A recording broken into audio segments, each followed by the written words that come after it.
Hello, and welcome to Business Profile on Lifestyles. I'm Charlene Sloan, and today we are here with Buta Biberaj from the Biberaj, Snow and Sinclair law firm, and she's going to talk a little bit about DUIs.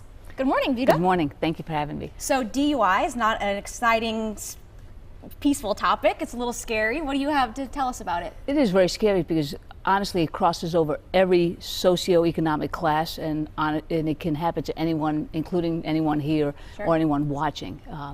And what we want to do for our firm is really just to promote the fact that you need to be mindful when you're out, you're having a good time.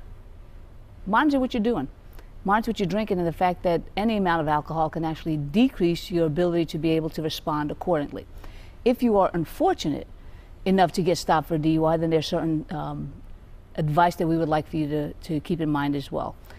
One is that you do not have to answer the questions of the officers when they ask you, because what it does is really our practice has established itself to show us that we don't have clients who talk themselves out of trouble. We have clients who talk themselves into trouble because of how they answer certain questions. Sure.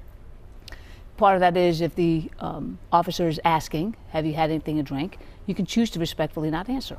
I mean, you don't get combative, we don't get crazy like we see sometimes on TV, but we just respectfully don't answer. That doesn't give them additional information to then move forward and be able to do an arrest or be able to take you out of the car. Officers also then may ask if they smell a note of alcohol or they detect in your persona that there's something that might be affecting your driving safely. They can ask you to get out of the car and perform what's called field sobriety tests. Again, those are options. You don't have to do them. If you do them, the officer is really looking to see what are you not doing correctly rather than what are you doing correctly, because there's certain cues for each of the tests that they monitor. And then obviously there's what's called a preliminary breath test, a PBT, and that's an on the field at site breath test. It's not calibrated like the ones that at the police station are, but it does give some indication to the officers to whether or not there is any alcohol in the system. What some people think is that the preliminary breath test is used to establish whether or not you are under the influence above what the legal limit nowadays is 0.08. It isn't. It's indicated for the officer to see if there's any positive alcohol reading. If there is, that is probable cause, a legal basis for them to arrest you for DUI. Wow. Well, this is really interesting. I always assumed that if you were stopped, you know, at a sobriety checkpoint, that you were under the obligation to follow all of law enforcement's instructions no matter what. So, you know, if you say you had one drink and you're stopped and you don't want to comply with the questions, what is your next step?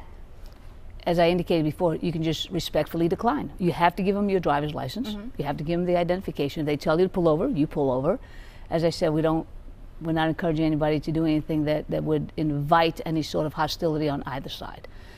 But if they ask you, have you been drinking, you can respectfully say, I choose not to answer any questions. Will you step out of the car so you could do some field sobriety tests? I respectfully decline to do any tests. Then at that point, it puts the onus on the officer to see whether or not they have enough information or basis to be able to arrest you for what they're suspecting is a DUI, versus you doing some of those things and probably giving them the additional evidence that they would need to be able to substantiate their allegation. Right, and drinking, obviously alcohol is a more clear, you know, violation. We all know when we're doing it, most of the time we're aware. But what are some other ways? I know that you were talking earlier about drugs and prescription drugs that you might not even be aware that you're impaired. Right, and this is why you really have to look at the directions and the warnings on your prescription drugs. Most of them, if they are opiates or other things that can actually affect your motor system, they'll say, do not operate heavy machinery, do not drive. Be mindful of that. Right. Honestly, because we may not feel the difference that it causes on us, but it can delay our responses.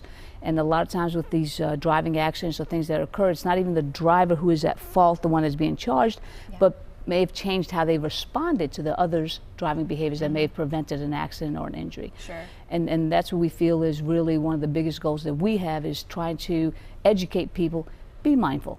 The worst thing in the world is for you to get up one morning and be told you were in a car accident, you were under the influence, you killed or hurt somebody, or you yourself have been drastically injured. Nobody wants to live with that guilt. Right. So if you're mindful on the front side of it, you protect yourself. You get, now we have Uber, which is a great convenience. Just pick up the phone, call them, and they'll get you a ride home. They're cabs. or find some alternative means of transporting yourself rather than getting behind the wheel. And when should someone contact you? I mean, say they have been stopped and they did go through the breathalyzer and they weren't aware of, you know, their options, and now they're into some legal trouble. Can they contact you and reach out to you and obtain your services via the phone or email? Yes, we're obviously available by phone. Our number is 703-779-2000. Our website is www.loudenlawyers.com. And we're available, not available, we're also accessible on the internet by just looking up either the names Biberaj, Snow, and Sinclair or the Loudon Lawyers. Great. Well, thank you so much for coming in and educating us today. It was very helpful. Thank you for your time.